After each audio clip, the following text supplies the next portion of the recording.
I dream I know deep up my feelings for you. Watch them grow, perceive devote. So bali ito guys yung video ko ngayon, isi-share ko lang yung nangyari sa akin habang ina-adjust ko itong headlight ng MIUI 125 ko. Meron lang aksidenteng nangyari habang ina-adjust ko itong headlight ko dahil gusto ko ngang medyo mababa ang range niya dahil napansin ko napakataas ng ilaw ko. Halos lahat ng nasasalubong ko kahit naka low beam na ako, sumisignal pa rin sila. So ibig sabihin mataas yung range ng ilaw ko. So kailangan ko tong adjustin, kaya hinanap ko yung adjustan nito. So nakita ko merong adjustan doon sa loob. Ipapakita ko sa inyo kung saan to ina-adjust. Ayan, ito yung loob niya, yung pinakaloob ng headlight, yung pinakalikod. Kung makikita nyo dito, meron ditong tornilyo. Yan po yung adjustan niya. So kahapon ang nangyari, pinihit ko siya ng pinihit hanggang sa nasobrahan ata yung pihit ko. Kahit matigas na siya, kahit ayaw nang sumama, pinihit ko pa rin. So yun ang nangyari, nasira yung lens ng headlight ko. So ipapakita ko sa inyo yung sira. Kung makikita nyo sa loob, yung lens ko merong crack. So ibig sabihin yung pinag-a-adjustan bumitaw na doon sa loob, kaya hindi ko na siya ma-adjust kahit kailan. Kaya sa madaling salita, kailangan kong palitan yung headlight ko. Pagka pinalitan itong headlight, isang buo. Kaso ang problema, napakamahal ng headlight. Tumingin ako sa Lazada, tumingin ako dito sa amin sa mga bilihan ng motor parts, hindi nagkakalayo yung presyo. Kaya nag-isip ako ng paraan kung ano bang magandang remedyo para hindi ako magastusan ng husto, para magamit ko pa rin siya kahit hindi ko palitan yung headlight ko. Kaya kahapon nag-ikot-ikot ako sa mga tindahan. May nakita akong bulb na pwede dito, na pagka sinalpa ko dito, hindi ko nakakailanganin yung lens. So yung bulb na yon, ang tawag doon, LED projector bulb. Ipapasok ko lang siya doon sa loob. Yun yung nakita ko at binili ko kahapon. Ayun, may sarili na siyang lens sa loob. So hindi na kakailanganin yung lente nito. Kailangan ko siyang baklasin para maipasok ko doon yung bulb. Babalikan ko na lang kayo at babaklasin ko muna ito, tapos bibidyohan ko ulit pagka natanggal ko na siya. Moments later.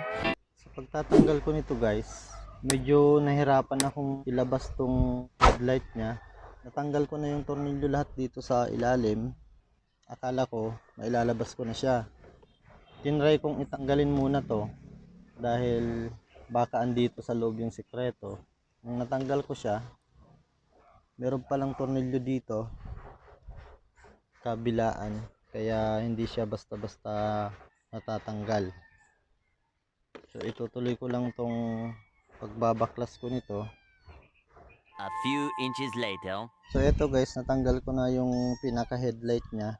Ito yung itsura niya. Ito yung headlight. Isang buo na pala to, kasama ng signal light. Kaya pagka bumili kayo nito, isang buo nyo siyang mabibili. Hindi tulad sa ibang motor na hiwa-hiwalay. Kaya medyo may kamahalan dahil medyo malaki din tong parts na to. Kailangan kong baklasin to para maipasok ko yung binili kong bulb doon sa loob. So update ko kayo ulit pagka natanggal ko na siya. A little longer than a few minutes later. Guys, ito pala yung naging dahilan kung bakit na-damage ko itong lens nitong headlight ko. Dahil pinihit ko ng pinihit yung tornilyo, ayan, kung nakikita nyo. So lumubog na siya dun sa pinaka lens, kaya yun yung cause ng pagkabasag nito. So ito yung tornilyo niya guys. Ayan yung pinihit ko ng pinihit hanggang sa nabitak itong lens ko. Kaya pinakita ko sa inyo guys para magkaroon lang kayo ng idea kung nagbabala kayong adjustin yung lens ng motor nyo, hindi mangyari sa inyo yung ganito. So ngayon guys, papakita ko rin sa inyo kung paano gumagana tong pag-adjust nito, pipihitin ko yung tornilyo. Tignan yung maigi. Gumagalaw talaga yung lens niya. Ayan, na-adjust. Pipihitin ko pabalik. Sana papansin nyo yung pag-angat. Ayan. So kung kayong mag-a-adjust ng headlight ng motor ninyo, advice ko sa inyo na pagka medyo mabigat na yung pagpihit nyo, wag nyo nang pilitin. Dahil tulad nitong nangyari dito sa headlight ng motor ko, pinilit ko kaya ayun, nag-crack. So bali ito na guys yung kinalabasan ng headlight ko. Ito yung bulb na ipinalit ko.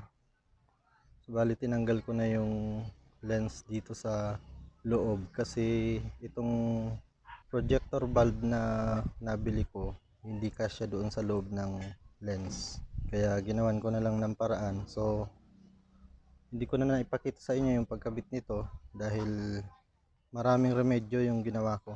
At yung pagtanggal naman ng salamin dito, kung gusto nyong mapanood, i-click nyo lang yung lalabas dito sa may kanan, makikita nyo kung paano ko siya binaklas.